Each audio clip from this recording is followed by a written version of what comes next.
옛날 그리스 사람들은 상당수가 자기 이 아들의 이름을 니콜라스라는 이름을 많이 붙여주었어요. 이 니콜라스라는 이름은 승리자라는 뜻입니다. 힘들고 험난한 세상에서 반드시 승리자가 되는 그런 복이 임하기를 간구하는 부모의 심정이 그 안에 있는 거죠. 이 말은 니카오라는 동사에서 나왔는데 원래 전쟁 용어입니다. 정복하다, 진압하다, 승리하다, 이긴다라는 그런 뜻을 가지고 있어요. 여기에서 우리가 잘 아는 나이키라는 이 신발 이름이 나오는 겁니다. 이 나이키 신발의 로고는 헬라의 승리의 여신 니케의 이 날개를 표현한 것으로 승리의 의지를 나타내는 겁니다. 이 신발 신으면 반드시 승리한다. 뭐 그런 뜻입니다. 그렇다고 이 신발 신는다고 반드시 또 승리하지는 않더라고요. 여러분 보십시오. 신약 성경을 통해서도 이 승리의 개념을 품은 이름들이 참 많이 나옵니다. 예수님을 만나서 거듭난 이 니고데모는 백성의 승리자라는 뜻입니다. 또 사도행전에 소개되는 7 집사 중 한 사람인 니골라는 승리자, 지배자라는 뜻을 갖고 있고요. 또 이 니골라 당이라고 또 당을 지었는데 그 당의 이름이 승리당이라는 그 이름 뜻이지요. 또 니가볼리라는 니고볼리라는 지역 이름도 나오죠. 승리의 도시라는 뜻입니다. 요한은 이 승리라는 말을 참 좋아합니다. 그 리카오라는 말을 그래서 즐겼습니다. 신약 성경에 28번이 사용되어지고 있는데 요한이 24번을 이 말을 사용하고 있어요. 요한복음에 한 번, 요한서신에 6번이 나오고 제일 많이 나오는 것이 요한계시록입니다. 요한계시록에 17번을 사용하고 있죠. 요한 1서 5장 4절에서는 이렇게 힘차게 선언을 합니다. 하나님께서 난 자마다 세상을 이기느니라. 세상을 이긴 이금은 이것이니 우리의 믿음이니라. 우리는 세상에서 연약한 자 같으나 예수님을 믿기만 하면 그 어떤 역경이나 시련도 거뜬히 이겨내는 승리자가 될 줄로 믿고 이런 말을 요한은 사용했고 또 우리의 삶 속에서도 반드시 이런 승리가 따라올 줄로 믿습니다. 특히 요한계시록에서는 이기는 자라는 이 축복을 7번씩이나 강조하고 있음을 보게 되어집니다. 요한계시록의 2장과 또 3장의 메시지는 요한 신학의 결론인 승리입니다. 승리. 예수님이 승리하셨고 또 승리하고 계시고 또 마침내 승리하실 것이다 라는 것. 그래서 우리 역시 예수님을 믿는 그 믿음 안에서 넉넉한 승리자가 될 줄로 믿습니다. 사도 바울도 우리에게 넉넉한 승리 신앙을 주지시켜 줍니다. 로마서 8장 37절에는 이렇게 선언합니다. 이 모든 일에 우리를 사랑하시는 이로 말미암아 우리가 넉넉히 이기느니라. 그러면 우리가 이 넉넉한 승리자가 어떻게 될 수 있을까요? 그 첫 번째는 예수님이 승리하셨기 때문입니다. 예수님은 오늘 33절에서 이렇게 선언하시죠. 너에게 이르는 것은 너희로 내 안에서 평안을 누리게 하려 합니다. 세상에서는 너희가 환난을 당했으나 담대하라. 내가 세상을 이기었다. 여러분 내가 세상을 이겼노라는 이 선포. 그러니까 우리가 예수님을 믿으면은 모두가 이 예수님의 완전한 승리가 내 삶 속에 임하게 되어진다는 겁니다. 그래서 우리의 믿음은 보통 믿음이 아니라는 것이죠. 이런 승리자의 믿음을 오늘 우리도 갖기를 간절히 축원합니다. 그러면 예수님의 승리는 어떤 것으로부터 승리였을까요? 성경은 예수님의 승리를 적어도 7가지 차원에서 얘기를 합니다. 그 첫째가 예수님은 유혹을 이겼다는 것이고요. 두 번째가 죄를 이기셨고 세 번째가 사탄을 이기셨습니다. 네 번째는 악한 영들을 이기셨고 다섯 번째는 모든 권세를 이기셨고 여섯 번째는 세상을 이겼다라고 선언하죠. 그럼 마지막 7번째는 죽음을 이기셨습니다. 이 예수님은 인간의 힘으로는 도저히 이길 수 없는, 승리할 수 없는 이런 것들로부터 승리하셨어요. 그래서 이 예수님 그 승리를 우리에게 주십니다. 우리에게 주시는데 아무에게나 주는 것이 아니라 예수님을 믿는 자들에게 주시고 그 믿는 자들을 예수님은 승리자로 세워주신다는 말씀입니다. 이처럼 예수님이 모든 걸로부터 완전히 승리하셨기에 예수님을 모시고 살아가는 우리의 삶 속에서도 이런 승리가 반드시 따라오게 되어 있습니다. 우리가 믿음으로만 살아간다면 얼마든지 우리 스스로도 넉넉한 승리자가 될 수 있다는 희망의 메시지, 슬픔이 변하여 기쁨이 될 것이고 불안이 변하여 평안이 될 것이고 이 모든 실패를 극복한 참된 승리자의 모습, 그것이 바로 예수님이 믿음 있는 우리에게 주시고자 하시는 예수님의 승리입니다. 그래서 예수님은 제자들에게 우리가 이 요한복음 14장 말씀부터 쭉 훑어보는데 그 14장 1절의 선언이 뭡니까? 너희는 마음에 근심하지 말라. 하나님을 믿으니 또 나를 믿으라. 이렇게 말씀하셨고, 그리고 이 설교를 마치면서 오늘 말씀에는 내가 세상을 이겼다. 이렇게 선언을 하시는 겁니다. 심리학에서는 이 future perfect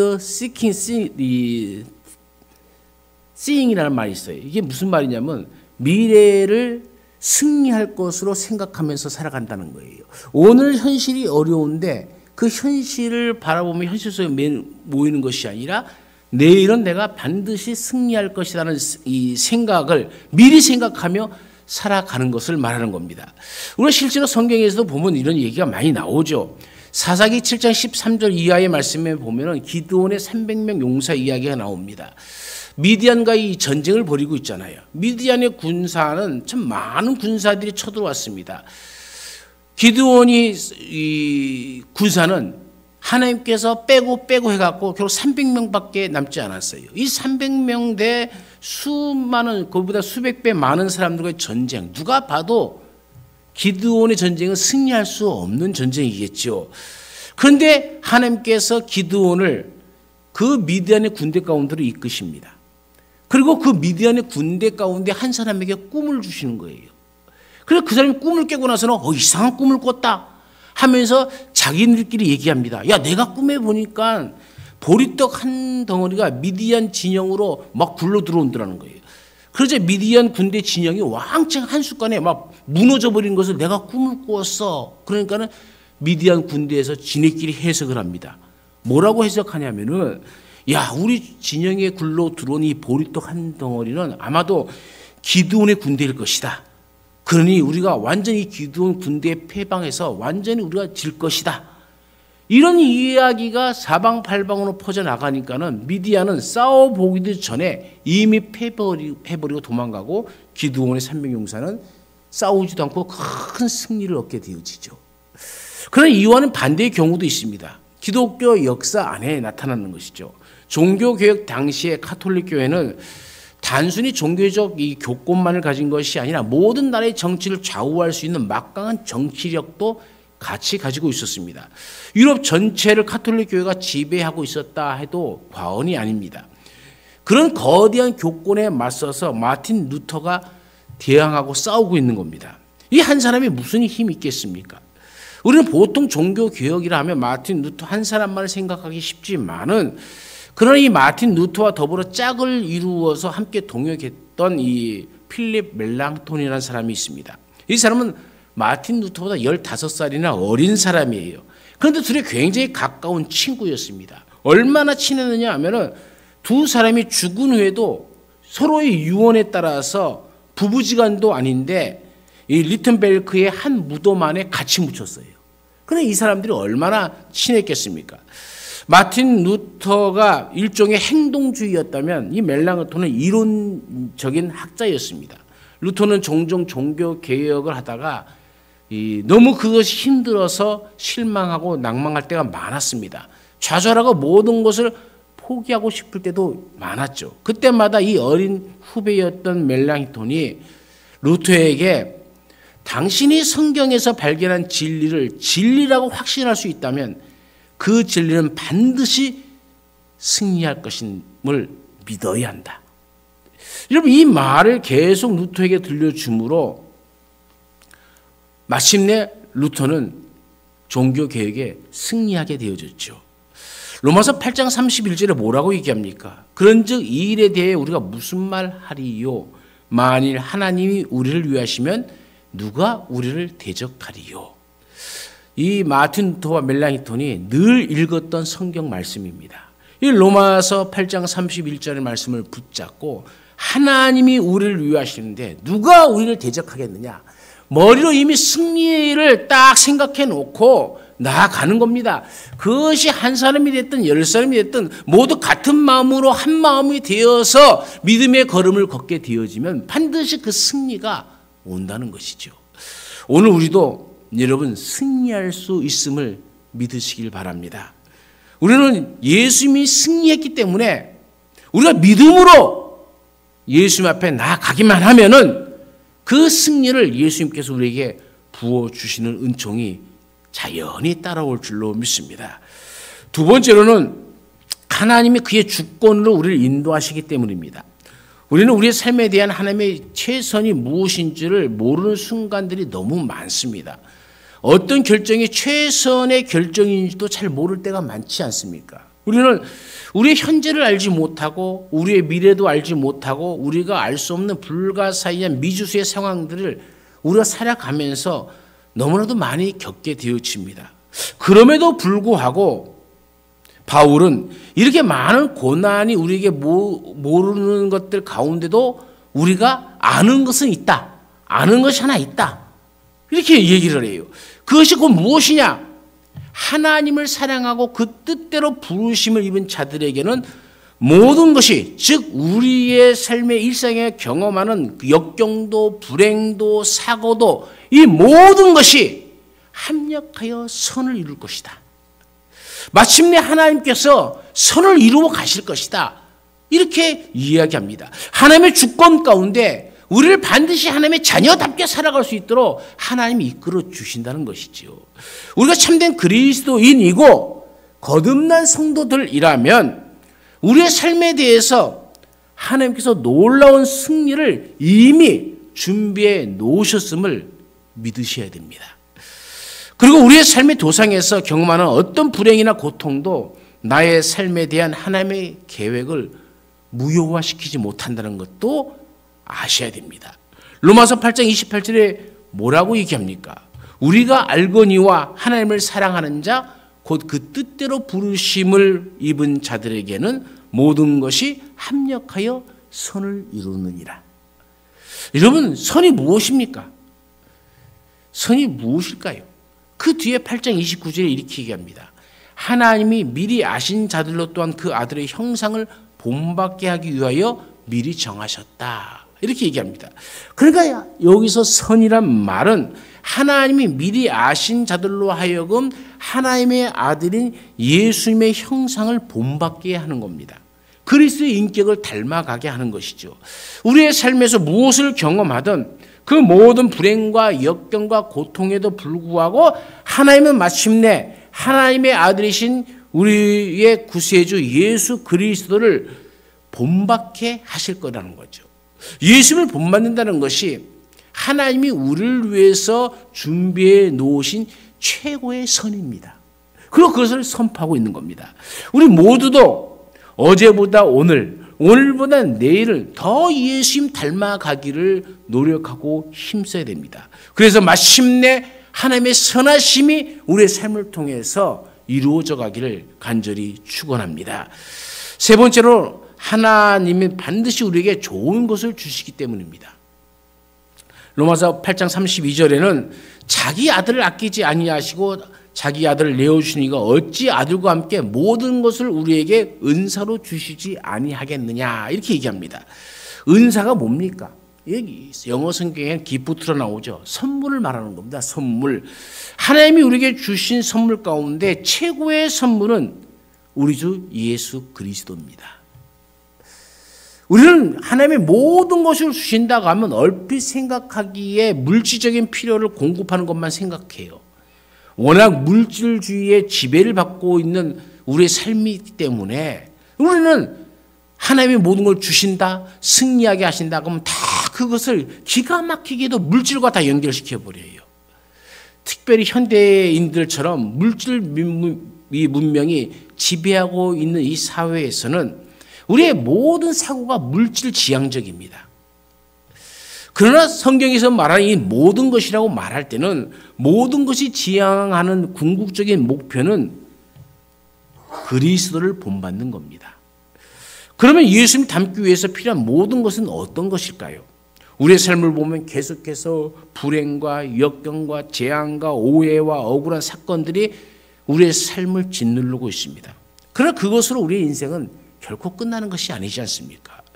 우리가 부르심을 받은 자라면 하나님이 모든 것을 통해서 지금 우리로 하여금 하나님의 아들이신 예수님의 빛나고 아름다운 그 인격을 본받게 하심을 믿어야 됩니다. 그래서 우리의 인격이 또 우리의 삶이 점점 예수님 닮아가는 형상. 그래서 하나님께서 우리에게 주신 선물들이 있어요. 그게 무엇이냐 하면은 하나님이 원하시는 사람을 만들게 하기 위해서 우리에게 필요한 사랑과 희락과 화평과 오래 참과 자비와 양성과 충성과 온유와 절제와 같은 선물들을 우리에게 주시는 겁니다. 이것을 충분히 받은 사람은 처음 믿을 때하고 지금 믿을 때하고 완전히 다른 사람의 삶이 되어지는 거죠. 처음 믿을 때 그 성질을 그대로 지금도 그대로 가지고 있다면 지금 나는 하나님 앞에 아무 선물도 못 받고 있는 존재라는 것을 아셔야 돼요. 그리고 빨리 회개해야 됩니다. 그리고 빨리 나의 자신을 내려놓고 내가 예수님 닮기 위해서 필요한 하나님 사랑과 희락과 화평과 오래 참음과 자비와 양성과 충성과 온유와 절제의 열매를 내 삶 속에도 나타나게 주옵소서 기도하시고 또 그런 삶을 살아가기 위해서 노력하셔서 하나님이 기뻐하시는 하나님의 자녀들이 되어지시기를 간절히 축원합니다. 네 번째로는 하나님의 우리를 사랑하기 때문이죠.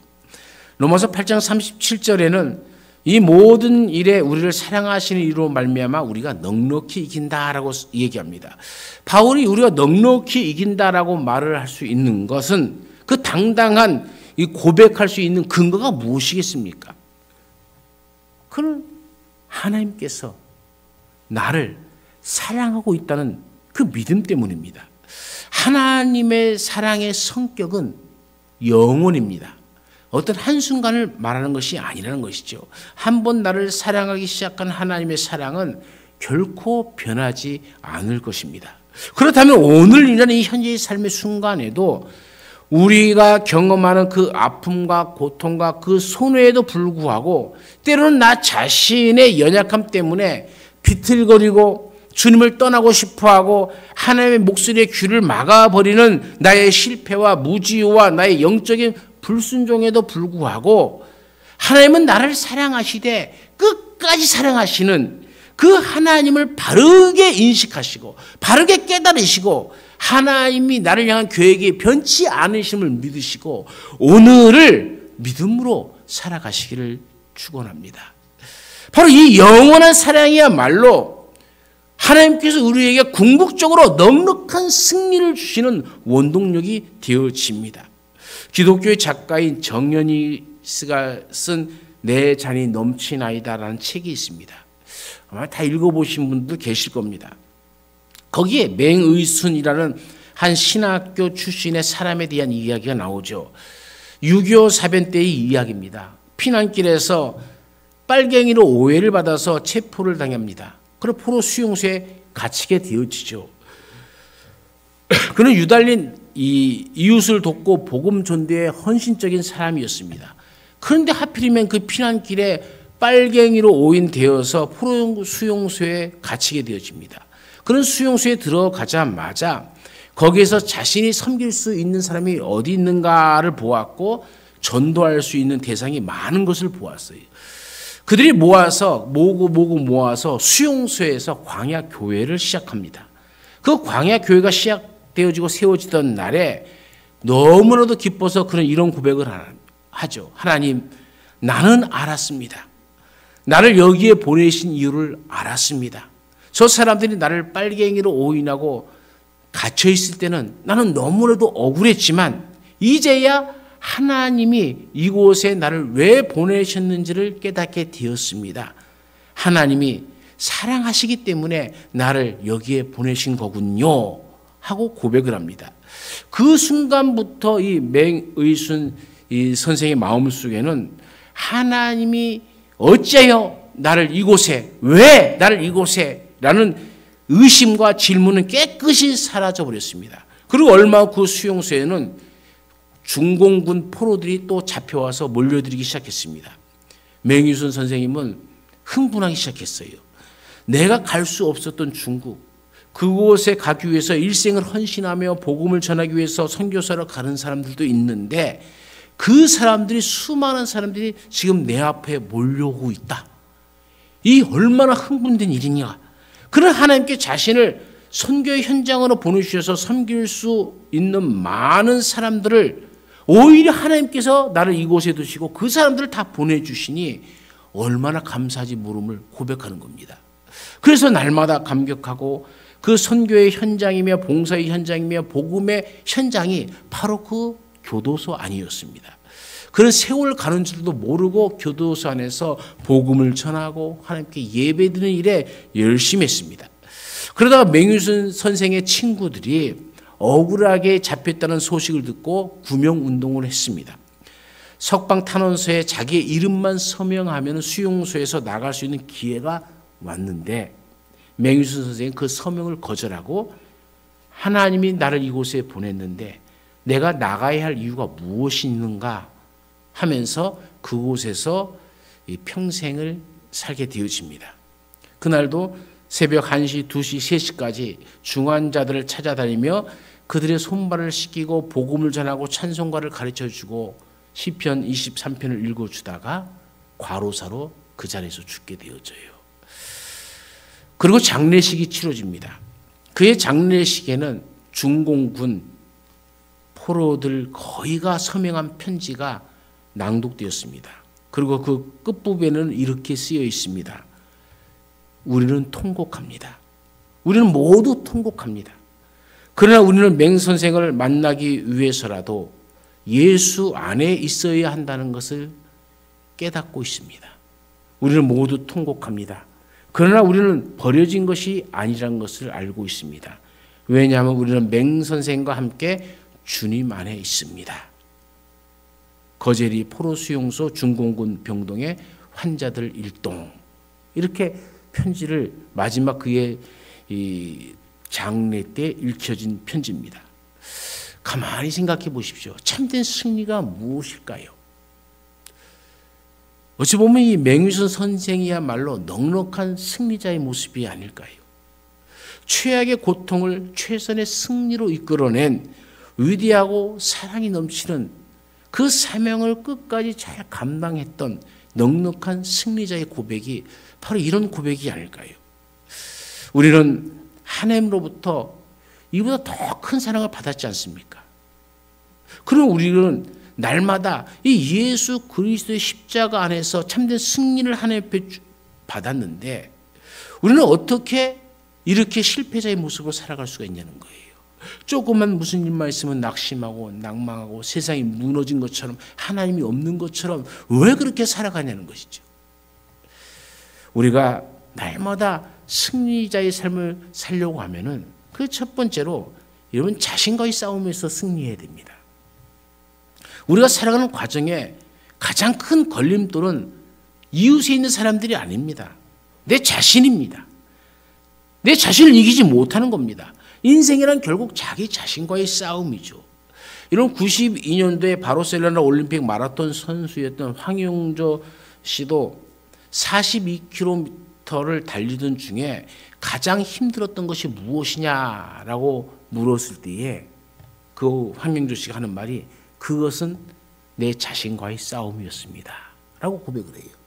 내 자신과의 싸움, 참 힘든 싸움입니다. 우리가 잘 아시는 대로 사도 바울의 인간 승리의 비결은 두 마디뿐입니다. 고린도전서 9장 27절에는 내가 내 몸을 쳐서 복종시킨다라는 말씀이 있고요. 고린도전서 15장 31절에는 나는 날마다 죽노라. 어떻게 보면 의미가 같은 의미이죠. 오늘 우리도 내 자신을 쳐서 그리스도의 말씀 안에 복종시키는 일을 나는 날마다 죽고 그리스도의 말씀 안에서 다시 살아나는 일이 있어야 우리는 내 자신을 이기고 승리자로 살 수가 있게 되어집니다. 특히 우리가 인간관계 속에서 갈등을 피할 수는 없겠지만 갈등을 극복하며 살 수는 있습니다. 존 맥스웰에 의하면 성공적인 갈등 처리 비결은 101%의 원리에 따른다 이렇게 얘기합니다. 만일 당신이 누군가와 갈등을 느낀다면 그 사람과 일치하는 1%, 그 1%를 찾으라는 거예요. 우리가 서로 아무리 달라도 1%의 공통점은 누구에게나 다 있다는 것이죠. 그래서 101%, 100% 기본이고 그 1% 때문에 다 우리가 흩어지고 싸우고 하는데 이 1%의 공통점을 찾고 그것을 향해서 나아간다면은 이 100%의 이 성공이 온다는 거예요. 다시 말하면 1%의 공통점을 찾아서 같이 노력을 한다면은 이 어떤 노력을 하면 100%의 노력을 하라는 거예요. 1%의 공통점을 찾아서 100%의 노력을 하면은 그 사람은 반드시 성공할 수 있고 모든 사람들로부터 큰 사람이다 칭송을 받을 수 있다는 겁니다. 우리 모두 자신과의 싸움에서 승리해야 됩니다. 우리 모두가 날마다 겨우겨우 승리하는 자가 아니라 넉넉한 그런 승리자가 될 수 있기를 간절히 축원합니다. 두 번째로는 세상과의 싸움에서 승리자가 되어야 되죠. 세상은 우리로 하여금 신앙생활을 편안하게 하도록 내버려 두지 않습니다. 세상은 우리를 다양하게 유혹하죠. 달콤하게도 유혹합니다. 끈질기게도 유혹합니다. 때로는 우리를 핍박하며 이유 없이 시비하고 미워하고 불이익을 당하게 하고 협박을 당하게 하면서도 유혹합니다. 만일 내가 세상으로부터 괜한 미움을 받고 계시거든 감사하셔야 돼요. 왜냐하면 하나님의 선택받은 자녀임이 객관적으로 드러나는 복된 현상이기 때문에 그렇습니다. 예수님은 그런 자들에게 이렇게 위로하십니다. 세상이 너희를 미워하거든 세상이 너희보다 먼저 나를 미워했다는 것을 알아라. 너희가 세상에 속해 있다면 세상이 너희를 자기 것으로 여겨 사랑할 것이다. 그러나 너희는 세상에 속하지 아니하였고 오히려 내가 너희를 세상에서 가려 뽑아내었으므로 세상은 너희를 미워할 것이다. 이게 예수님의 요한복음 15장에 나오는 말씀입니다. 혹시 우리가 예수님 때문에 미움을 받거나 어려움을 당한다면 그 사람은 진정한 그리스도인이죠. 근데 이걸 알아야 돼요. 예수님 때문에 당하는 고난이죠. 미움을 받는 것이죠. 내가 잘못해서 미움받는 것을 말하는 것이 아니라는 겁니다. 사람들은 자기가 잘못한 짓을 사람들에게 미움받을 짓 해놓고 예수님 때문에 고난받는 것이라고 말을 돌려서 해요. 사람들은 속일 수 있지만은 하나님은 속일 수가 없죠. 우리가 세상에서 어떤 시련이나 어려움을 만나면 오직 믿음을 중심으로 잡고 나아가야 되는 것이죠. 대저 하나님께서 난 자마다 세상을 이기느니라. 세상을 이김은 이것이니 곧 우리의 믿음이니라. 여러분 믿음으로 승리하시길 바랍니다. 세 번째로 싸워야 할 대상은 마귀입니다. 마귀와의 싸움에서 승리자가 되어야 됩니다. 우리의 신앙생활은 결국 마귀와의 영적 대결입니다. 특별히 사탄은 나를 밀가부리씩 까부리고 순하게 노르고 배고픈 사자같이 두루다니며 삼킬 자를 두루 찾는다고 얘기합니다. 사탄의 공격은 무차별 무제한입니다. 아무도 예외가 없습니다. 우리는 마귀의 싸움에서 이기기 위해 몇 가지 전략을 세워야 됩니다. 첫 번째는 야고보의 전략입니다. 야고보의 전략은 야고보서 4장 7절에 뭐라고 얘기합니까? 마귀를 대적하라 라고 얘기합니다. 우리가 마귀를 대적해야 마귀가 피하고 떠나갑니다. 소극적으로 피하면 마귀는 계속 적극적으로 나옵니다. 우리가 적극적으로 마귀와 대처하면 마귀는 소극적에 대해서 도망가 버립니다. 이것이 바로 예수님의 전략이기도 하죠. 사탄아 물러가라 하는 예수님의 명령하신 그 명령을 우리도 본받아야 됩니다. 마귀가 유혹할 때마다 예수의 이름으로 물리칠 수 있는 우리의 믿음이 되기를 간절히 바랍니다. 두 번째는 바울의 전략이 있어요. 바울의 전략은 하나님의 전신갑주를 입으라. 에베소서 6장 11절부터 13절까지 나오는 말씀이죠. 바울은 그의 삶에서 수많은 영적 전쟁을 경험한 사람입니다. 그리고 그 경험을 토대로 비결을 얘기해 주는 거예요. 마귀의 괴계를 능히 대적하기 위하여 하나님의 전신갑주를 입어라 라고 얘기합니다. 영적인 완전 무장을 말합니다. 말씀과 믿음과 기도와 그리고 성령 충만함을 입어야 된다는 것이죠. 사랑하는 여러분, 예수님이 세상을 이기셨으니 우리도 넉넉히 승리할 수 있음을 믿으시길 바랍니다. 승리의 안전 보장이죠. 이것을 너에게 이르는 것은 너희로 내 안에서 평안을 누리게 하려 함이라. 세상에서는 너희가 환난을 당하나 담대하라. 내가 세상을 이기었노라. 여러분, 예수님께서 세상을 이긴 것처럼 우리도 예수님께 향한 믿음을 통해서 세상을 이길 수가 있습니다. 넉넉한 승리자가 될 수가 있습니다. 우리 모두 신앙 안에서 넉넉한 승리자가 되어서 하나님의 은총이 우리 삶 속에 나타나기를 간절히 축원합니다. 우리는 때때로 실수하거나 실패하더라도 낙심치 말아야 될 것은 예수님이 이미 승리하셨기 때문입니다. 세상은 또 마귀는 우리를 어떻게 해서든지 넘어뜨리려고 때로는 가장 좋은 것들로, 때로는 가장 험악한 것들로 우리를 위협하고 협박까지 합니다. 우리는 우리에게 좋은 것은 마귀의 유혹이 아닌 줄 알고 옛날 옛적에 아담처럼 하와처럼 넘어가 버립니다. 하나님의 말씀을 따르지 아니하고 오직 이 세상이 전부인 것인 줄 알고 눈에 보이는 것이 전부인 양 그것을 취하다가 에덴에서 쫓겨나 버립니다. 오늘 우리의 신앙은 어디에 있습니까? 우리는 하나님의 전신갑주를 입어야 됩니다. 말씀과 기도로 그리고 성령 충만함으로 이 모든 마귀의 괴계를 이기고 주님께서 주시는 이 넉넉한 승리가 오늘 우리 가운데 임하여서 우리 모두가 넉넉한 승리자가 되게 하옵소서. 하나님의 은총과 하나님의 우리를 이끄심을 믿고 모든 일에 하나님이 주권적으로 주관하심을 믿으며 오늘 우리가 믿음 가운데 살아서 내가 세상을 이기었노라 라는 하나님의 이 말씀이 오늘 내 삶 속에 말씀이 되어지고 내 삶의 지침이 되게 하옵소서. 언제나 우리와 함께 하시는 예수님의 이름으로 기도드리옵나이다. 아멘.